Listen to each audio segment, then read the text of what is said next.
hopped in the Toyota and drove down to Humpty Hump after training for a while just to see if I could make any more progress on it. And unfortunately, shockingly, it turned out I was actually several times weaker than I was compared to my last session that I last touched it. And now I am mentally, physically, and spiritually so damage, because honestly I had just gone through a fair amount of training, and while my training numbers, tangible numbers, did indeed go up, I was training in hopes that I would get stronger to do this boulder. Now it wouldn't have been so bad if I was still at the same place of progress as I was last time I left this boulder alone, but this time around it felt like I was touching the boulder for the very first time all over again. It was super foreign. Like this boulder treated me like I didn't already drop 10 sessions on it. I was really dejected, and this just got me questioning life all over again. Is my training actually going well? I thought it was my training. I'm getting better at training. Those numbers are going up. I recently took a rest break. Maybe I shouldn't have done the rest break. I was wondering what would have happened if after those first 10 initial sessions I just kept on going and trucking through instead of taking a break to go into a training arc. I felt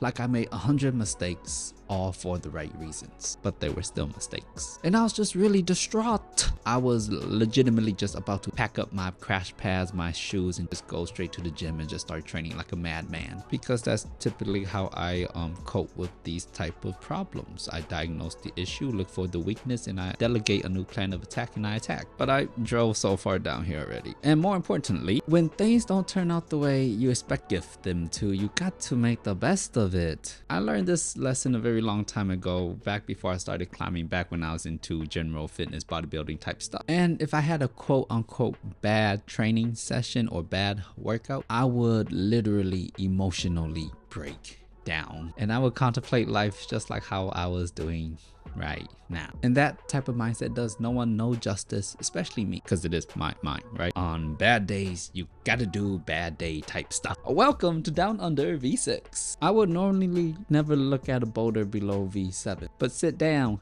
be humble. And this sit start is ridiculously hard, primarily because I'm not good at underclaying, but also because the first move is the crux off of the underclaying that I'm not good at, and also lastly because this V6 climbs more like a V7, honestly. Anyways, I messed around with it a little bit until I finally got the first cash move.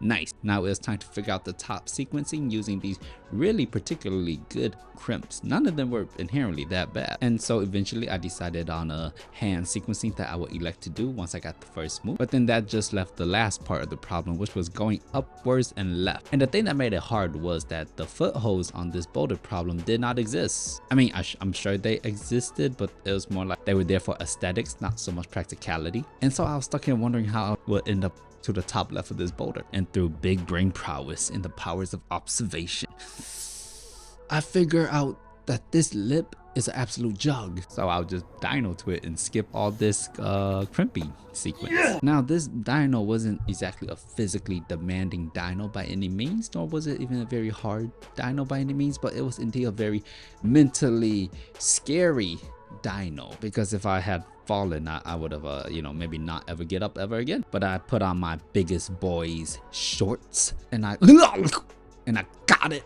and it felt good, and I was like, yay, I got all the pieces of the puzzle now, Exodia. And now I just had to piece it together, and it went. Look.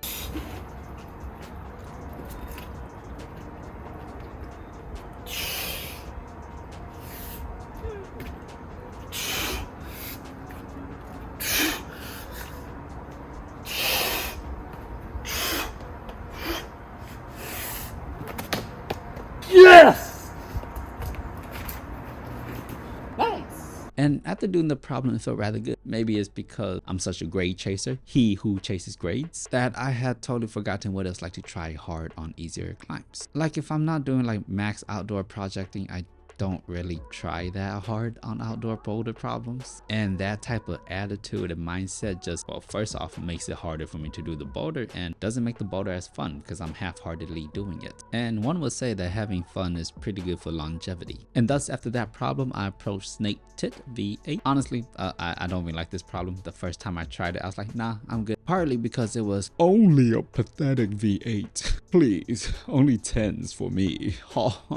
So with my newfound weakness and a willingness to try hard on some maximal climbs, I went to work. And something particularly interesting happened during this moment, and it was I started to have a really good time with this bad boy. It was hard, yes, but it wasn't so hard that I was incapable of doing the moves individually. It may have taken some big brain prowess, but luckily my big brain had prowess and I was able to figure out beta. But there was a particular problem. I was about tired as ever. Part of it is because I've been bouldering all day and figuring out the beta for this problem was rather exhausting. And another part was I was probably dehydrated because I left the house weighing 150 pounds. And then when I got back to the house, I was 143. So when it finally came time to piece all the pieces together, I was in a state of perpetual fatigue. And I kid you not, my hands were like trembling the whole time. Not like this bad, but they definitely feel like they were shaking the whole time. I would say it felt like I was climbing at 70% fatigue right off the bat. I even rested. No matter how much I rested, it still felt like I was climbing right at 70% fatigue right off the bat. Every move, even the easy moves, felt very, very difficult. And the difficult moves, they felt about just as difficult as the easy moves. I was in a really weird state of physicality where easy moves and hard moves, they all kind of just blended into the same level of difficulty because I was starting off at already 70% fatigue. Everything was just difficult, basically. And then when I felt a very sudden, desperate need of breath fell over me as well. It was like all my fatigue hit me at once, and yes, I did need air, but also I was very, very, very frustrated that I couldn't do the climb. Frustration because during my time with the boulder, I ascertained that it was something that I could do if I executed within a margin of about 10% error. Except the blind heel toe cam just never felt right because it was blind and well, it never felt right. So I would get here only to fidget about and waste precious energy that I just did not have, honestly, which led to me falling. And it was frustrating, rather because I was having a really good time figuring out this boulder and doing it, and I just want to finish, you know? It would have been the perfect way to end this bad day of climbing, but my skin was starting to feel it and my stamina was slowly dripping down the drain. And mentally, I didn't need to do this boulder, I just really wanted to. From my perspective, doing this boulder wouldn't have made me a better climber, but doing this boulder would have made me like climbing more. Though that does make me a bit curious. I don't think I've ever trained my ability to like climbing actively, and maybe this path of most enjoyment would yield better results than this path of improvement. And I'm not saying I hate training to climb better or anything, no, but now I'm really thinking, instead of trying to improve on tangible numbers, what would happen if I just tried to improve my love of climbing? Of course, I'll still be doing normal training and climbing, all that good shenanigan, but with just the goal of trying to PR in the enjoyment department. That seems like a rather interesting idea. Would you not concur? Thanks for watching. I'll see you next time, partner.